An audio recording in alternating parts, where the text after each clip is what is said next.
High guys, ஆடி மாதம் பிறந்தாவே நாவப்பழமும் பேரிக்காவும் வந்து special வந்து பார்த்தீங்கன்னா. ஸோ நான் வந்து பார்த்தீங்கன்னா உழவர் சந்தைக்கு வந்து போயிட்டு பர்ச்சேஸ் பண்ணிட்டு வந்தேன்.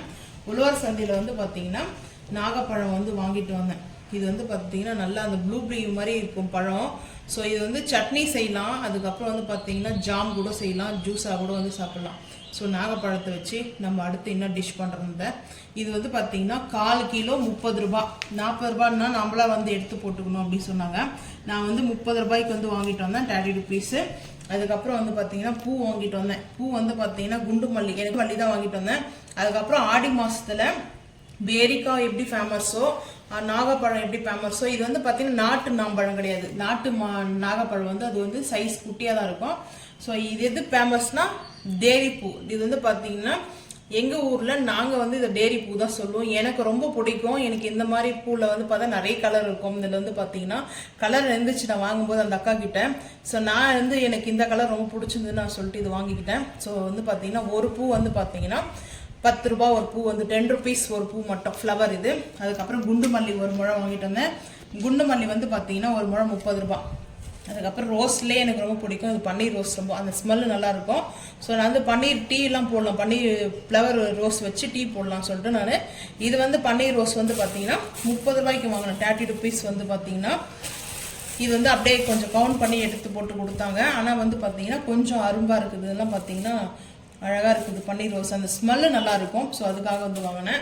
பன்னீர் எசன்ஸ் கூட எடுத்துக்கலாம் வேணும்னா. மாங்காய், இது வந்து பார்த்தீங்கன்னா 4 மாங்காய் இருக்குது இல்லை, 10 ரூபாய் இந்த மாங்காய் வந்து பார்த்தீங்கன்னா. ஸோ பரவாயில்ல, மாங்காய் வந்து பார்த்தீங்கன்னா இன்னும் 2 கிலோ வாங்கிட்டு வரலாம்னு நினச்சேன். சரி போதும் அப்படின்னு சொல்லிட்டு 10 ரூபாய்க்கு மட்டும் வாங்கிட்டு வந்தேன். 1 கிலோ 10 ரூபான்னு போடுறாங்க, இன்னொரு இடத்துல 20 ரூபான்னு போடுறாங்க. ரேட்டு வந்து பார்த்தீங்கன்னா ஒரே மாதிரியே ஸ்டாண்டர்டாக இல்லை. உழவர் சந்தையில் தக்காளி வந்து ஒரு இடத்துல 20 ரூபா, இன்னொரு இடத்துல 24 ரூபான்னு போடுறாங்க. பூண்டு வந்து பார்த்தீங்கன்னா 1/2 கிலோ வாங்கினேன் 60 ரூபா, 120 ரூபா. 1 கிலோ பூண்டு வந்து பார்த்தீங்கன்னா 1/2 கிலோ வாங்கிட்டேன். அதுக்கப்புறம் தக்காளி வந்து பார்த்தீங்கன்னா 1 கிலோ 24 ரூபா தக்காளி. இன்னொரு இடத்துல வந்து பார்த்தீங்கன்னா 20 ரூபா. அதாவது அந்த தக்காளி அவ்வளோ டேமேஜாக இருக்கும். தக்காளி தகுந்த மாதிரி வந்து ரேட்டு எப்பவுமே உழவர் சந்தையில் ஒரே ரேட்டு தான் ஃபிக்ஸட் வச்சுருப்பாங்க. ஏன்னா இந்த டைம் என்னன்னு தெரியல, அங்கங்கே ரேட் தனித்தனியாக போட்டிருந்தாங்க. ஸோ நாங்கள் வந்து பார்த்தீங்கன்னா 60 ரூபாய்க்கு வந்து வாங்கணும். அதாவது எக்ஸ்ட்ரா இருக்கும் இல்லையா அந்த காசு, நம்ம வந்து 24 ரூபாய் நம்ம வாங்குறோம் இல்லையா, அதனால 60 ரூபாய்க்கு அப்படியே வந்து கொடுத்துட்டாங்க. கத்திரிக்காய் வந்து பார்த்தீங்கன்னா இது வந்து 30 ருபீஸ்க்கு வந்து 1/2 கிலோ வந்து வாங்கணும். 60 ரூபாய் கிலோ கத்திரிக்காய் சொன்னாங்க. 30 ரூபாய் வந்து பார்த்தீங்கன்னா 1/2 கிலோ கத்திரிக்காய். அதுக்கப்புறம் மாம்பழம், இது வந்து நீல மாம்பழம் சொல்லுவாங்க இல்லையா, நான் வந்து அங்காடியில் வாங்கிட்டு வந்த பழம், அது நல்லாவே இல்லை டேஸ்ட்டு. ஸோ அதனால இங்கே வந்து பார்த்தீங்கன்னா மஞ்சளை பழுகு போட்ட பழம். இந்த மாங்காய் பழம் மாதிரி நல்லா ஸ்மெல் இருக்குது, சூப்பராக இருக்குது. இந்த மாம்பழம் வந்து 50 ரூபா 1 கிலோ நீளம் வந்து வாங்கினேன். சிரிக்கிற கட்டு வந்து பார்த்தீங்கன்னா என்ன இங்கே உழவர் சந்தையில் 10 ரூபான்னு வாங்கினேன். இங்கே ஸ்ட்ரீட்டில் விற்கிறாங்க, அவங்க வந்து 20 ரூபாய் கீழே கம்மியாக கொடுக்க மாட்டாங்க. அவங்களுக்கு வந்து வளையுது விவசாயம் தான்.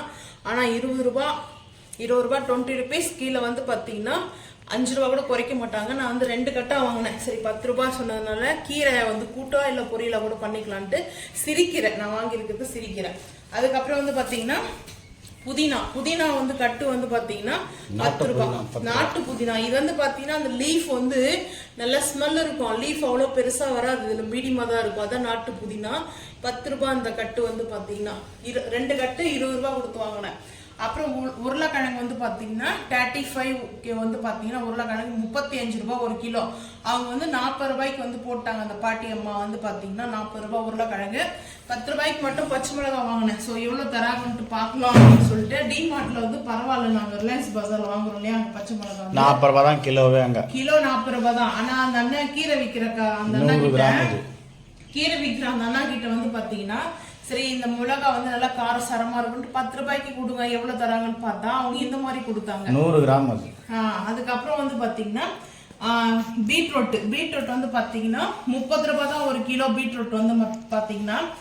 நான் வந்து 1 கிலோ பீட்ரூட் வாங்கினேன். அப்புறம் முருங்கைக்காய் வந்து பாத்தீங்கன்னா எங்களுக்கு அந்த ஓடுக்காய் விட இந்த முருங்கைக்காய் தான் ரொம்ப பிடிக்கும். நாங்க வந்து நாட்டு முருங்கைக்காய் இருக்கும் இல்லையா, சில பேருக்கு வந்து அந்த நாட்டு முருங்கைக்காய் பிடிக்கும், எங்களுக்கு அது பிடிக்காது. அங்காடியில் எவ்வளோ பீட்ரூட்? 70 ரூபா 60 ரூபா. அங்காடியில் 80 ரூபாய் 80 ரூபா போட்டிருந்தாங்க. ஆனா அங்க வெளியே 30 ரூபாய் வந்து பாத்தீங்கன்னா உழவர் சந்தையில. ஆனா அங்காடியில வந்து 80 ரூபாய். நான் இன்னொரு டைம் போனா கூட அங்க இருந்து அந்த போட்டோ எடுத்துன்னா உங்களுக்கு அப்டேட் பண்ற பாருங்க. 20 ரூபாய்க்கு வந்து பாத்தீங்கன்னா 3 காய் முருங்கைக்காய் கொடுத்தாங்க. அந்த மாங்காய் 10 ரூபாய், கிலோ 40 ரூபாய். கிலோ 40 ரூபாய், அரை கிலோ வந்து 20 ரூபாய். ஆனா அங்காடியில கிலோ 80 ரூபாய். ஆமா, அங்காடியில ஒரு சில பொருள் காய்ங்கெல்லாம் வந்து ரேட்டு தான். அங்காடியில வந்து பாத்தீங்கன்னா டொமஸ்டிக் முருங்காய் வந்து 80 ரூபாய் அங்க வந்து பாத்தீங்கன்னா ரேட்டு. ஆனா இங்க வந்து பாத்தீங்கன்னா உழவர் சந்தையில அரை கிலோ வந்து 20 ரூபாய். நாங்க வந்து 1 கிலோ 40 ரூபாய் சொன்னாங்க, அரை கிலோ போதும் சொல்லிட்டு வாங்கிட்டோம். அப்புறம் கேரட் வந்து பாத்தீங்கன்னா நம்மளுக்கு ரேட் வந்து பாத்தீங்கன்னா 55 ரூபாய் வந்து பாத்தீங்கன்னா உழவர் சந்தையில 55 ரூபாய். ஸோ நாங்கள் அரை கிலோ தான் வாங்கணும். அங்காடியில் 80 ரூபா. அங்காடியில் 80 ரூபா, பீட்ரூட் 80 ரூபாய், கேரட் 80 ரூபாய் அங்காடியில். அதுக்கப்புறம் வந்து பார்த்தீங்கன்னா வெங்காயம் வந்து 1 கிலோ வந்து பார்த்தீங்கன்னா 20, நல்லா கொஞ்சம் பெருசாக இருக்குது இல்லையா, இந்த வெங்காயம் வந்து பார்த்தீங்கன்னா 27 ரூபாய். நாங்கள் வந்து 2 கிலோ வந்து வாங்கினோம். ஸோ அதுக்கப்புறம் வந்து பார்த்தீங்கன்னா 10 ரூபாய்க்கு வந்து கொத்தமல்லி மட்டும் கேட்டு வாங்கினேன், ஏன்னா நம்ம புதினா தனியாக கட்டு வாங்கிட்டோம் சொல்லிட்டு. ஸோ அதுக்கப்புறம் 10 ரூபாய்க்கு அந்த அண்ணன் என்ன கொடுத்தாருன்னா, நான் சொல்கிறேன், இந்த கருவேப்பிலை கொஞ்சம் வச்சுட்டு இதில் வந்து பார்த்தீங்கன்னா இவ்வளோ தான் கொடுத்துருப்பாரு. இவ்வளோ தான் வந்து இவ்வளோ தான், இது கூட இருக்காது, இவ்வளோ இல்லை. நான் வந்து பார்த்தீங்கன்னா அந்த அண்ணன் கட்டிட்டாரு, இவ்வளோ தான் இருந்துச்சு. வந்து பார்த்தீங்கன்னா இந்த பாட் வலிக்கு தான் இருக்கும் 10 ருபீஸ்க்கு. அதுக்கப்புறம் என் ஹஸ்பண்ட் என்ன பண்ணாங்க, கட்டு எவ்வளோண்ணான்னு கேட்டாங்க. 30 ரூபாய் கட்டு, 30 ருபீஸ். இந்த கொத்தமல்லியோட கட்டு வந்து பார்த்தீங்கன்னா 30 ரூபாய் சொன்னாங்க. சரி நீங்கள் கட்டையை கொடுத்துருங்க அப்படின்னு சொன்னாங்க. இந்த கட்டை அந்த அண்ணன் 100 ரூபாய்க்கு சேல் பண்ணுவார் கம்பல்சரி. எனக்கு கொடுத்ததே அவங்க, நான் கேட்டோடனே இவ்வளோதான் கொடுத்தாங்க, இந்த பாட்டில் இவ்வளோதாங்க இருக்கும், இவ்வளோதான் கொடுத்தாங்களே. ஸோ அப்போ இது எவ்வளோ இருக்கும் பாருங்க, 100 ரூபாய்க்கு மேலே தான் சேல் பண்ணுவார். அதுக்கப்புறம் இந்த ஒரே ஒரு இந்த ஒரு கொத்து மட்டும் பார்த்தீங்கன்னா கருவேப்பிலை வச்சு அப்படியே கட்டி கொடுத்துட்டாங்க. அப்புறமா இல்லை, என் ஹஸ்பண்ட் வந்து கேட்டதுக்கு அப்புறம் சரி ஓகே அப்படின்ட்டு நாங்கள் இதே வாங்கிட்டோம். ஏன்னா சட்னி நம்ம செஞ்சு வச்சுட்டா கூட நம்மளுக்கு நல்லா இருக்கும். ஸோ அதனால கொத்தமல்லி சட்னி செய்யறதுக்காக தான் வந்து வாங்கினேன். பாருங்க எப்படிலாம் வந்து ஏமாத்துறாங்கன்னு சொல்லிட்டு. அதாவது விவசாயினா கூட பரவாயில்ல, வாங்கி சேல் பண்ணுறவங்களே இந்த மாதிரி பண்ணால் எப்படி அது சரின்ட்டு நான் பண்ணேன். 30 ரூபாய்க்கு இந்த கொத்தமல்லி வந்து பார்த்தீங்கன்னா பரவாயில்லைங்க. ஏன்னா இவ்வளோ பெரிய கட்டு ஹோட்டல் வச்சுருக்கிறவங்களாம் ஸோ இந்த மாதிரி ஒரு கட்டு வாங்கினா மட்டும் போதும். ஸோ வந்து இந்த சாம்பாருக்கு, நம்ம கூட்டு பொரியலுக்கு, ஒரு நாள் யூஸ்க்கு நம்மளுக்கு சரியாக போயிடும். நான் கொஞ்சம் இன்னும் ஃப்ரெஷ்ஷாக கட் பண்ணி எடுத்து ஒரு கவரில் வச்சுட்டு அதுக்கப்புறம் கொஞ்சம் சட்னி அரைக்க போகிறேன். ஸோ சட்னி நம்ம செய்யறதுக்கும் நான் வீடியோ உங்களுக்கு போஸ்ட் பண்ணுறேன். ஸோ இது வந்து பார்த்தீங்கன்னா 30 ரூபாய், அவ்வளோதான் ஃபைனலாக நம்ம வந்து வாங்கிட்டு வந்தது. ஸோ உழவர் சந்தையில் ஓரளவுக்கு பரவாயில்ல. இந்த டைம் வந்து நிறைய நான் வெஜிடபிள்ஸ்லாம் எதுவும் வாங்கலை. தேவையானது மாங்காய், கத்திரிக்காய், முருங்காய், ஸோ இந்த மாதிரி உருளைக்கிழங்கு, பீட்ரூட், கேரட் மட்டும்தான். ஸோ உங்களுக்கு இந்த ரேட்டில் என்ன பிடிச்சிருக்குன்றதை மறக்காமல் வந்து கமெண்ட் பண்ணுங்கள். இந்த வீடியோ பிடிச்சா லைக் பண்ணுங்கள், ஷேர் பண்ணுங்கள், சப்ஸ்கிரைப் பண்ணுங்கள், பெல் ஐக்கான் வந்து கிளிக் பண்ணுங்கள். அப்போ தான் நம்ம போகிற வீடியோ உங்களுக்கு நோட்டிஃபிகேஷனாக வரும். தேங்க்யூ.